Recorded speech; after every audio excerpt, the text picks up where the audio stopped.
Good evening. Thank you for joining me again. It's funny the way stuff happens, isn't it? As lots of you know, I'm a Church of England curate, and my curacy was meant to have finished at the end of June, but I chose to let go of that date, partly because it didn't seem right to move to a new role during lockdown, and partly because the things that had been going to be a part of a kind of mini sabbatical this summer had all suddenly become quite impossible, and I had totally let go of being able to do them. As someone who tries to see God in everything, I am quite convinced that I see his hand in the fact that some of those things I had let go of seem to have come back. Part of the upshot of this, as I mentioned yesterday, is the fact that on Saturday I'm heading for a fortnight in Scotland. What I think I didn't mention is the fact that I'm taking the live stream with me. So I won't be able to do this every day, and I may not be able to do it at 6 p.m. on the days that I do it. But in a slightly sporadic and haphazard fashion, I will still be live streaming from somewhere in Scotland for the next 2 weeks, and I hope that you'll be happy to come with me. The other part of the upshot of things coming back into my diary is that my curacy is now going to come to an end. And so the Sunday after I come back from Scotland, Sunday the 2nd of August, will be the final Sunday of my curacy. Earlier today, some of you have had an email from me explaining this, and that was quite a hard email to write because obviously there's excitement about moving on to something new, but there's also a lot of sadness about what I'll be leaving behind. One thing I'm excited about, though, is the fact that this live stream is not going to come to an end because I love doing this and it actually helps me to stay connected to God. But it is going to move. After a discussion with the rest of my team this morning, they have given me their blessing to carry on doing this on my personal Facebook page. And I don't want to steal people from the Litchett and Upton Church Facebook page, so stay there as well because other people may be turning up for a 6 o'clock live stream.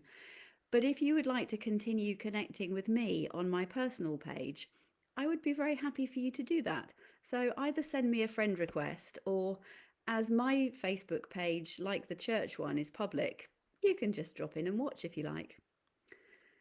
But moving on to something new always feels like a bit of an adventure. Even if, like me, you're going back to somewhere that you've been before, but in a different role and maybe as a slightly different person from when you were there before. There is an element of mystery and a not knowing what this new thing is going to look like. And certainly from my point of view, a desire for the new thing not to be a good idea of mine, but to be God's thing for that place. So, thinking along those lines, I'm going to read you a poem. Well, it's a poem prayer, really, that I know I've read before on this live stream, but good words are always worth hearing more than once.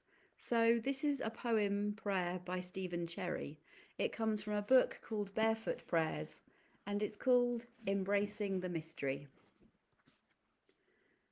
Although I long to understand, although I long to know, although I fancy wisdom, although I crave the light, I know how little I know.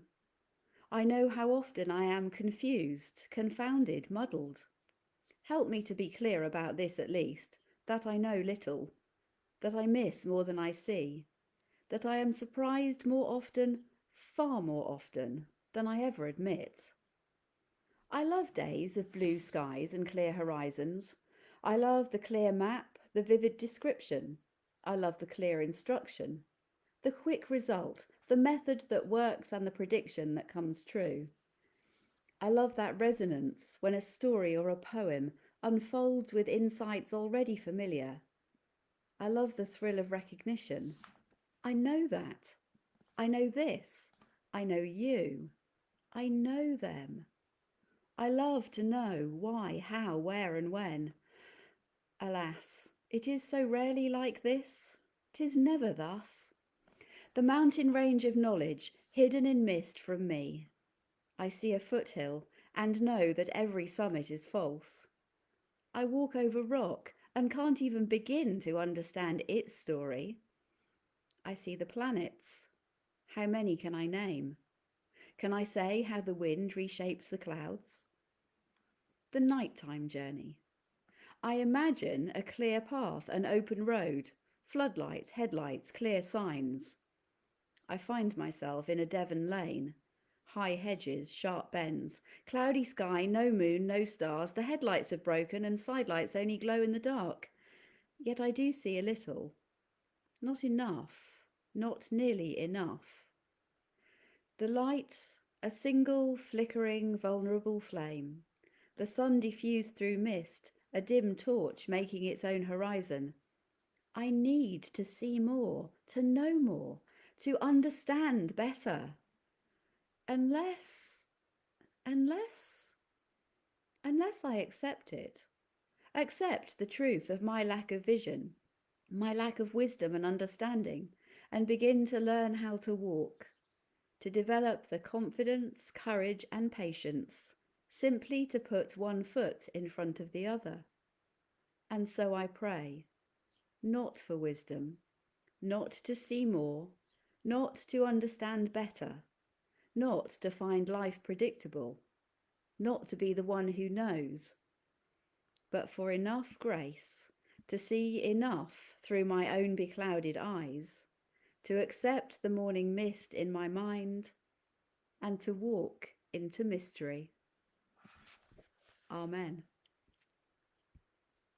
Thank you for joining me this evening. See you again tomorrow, I hope. Bye for now.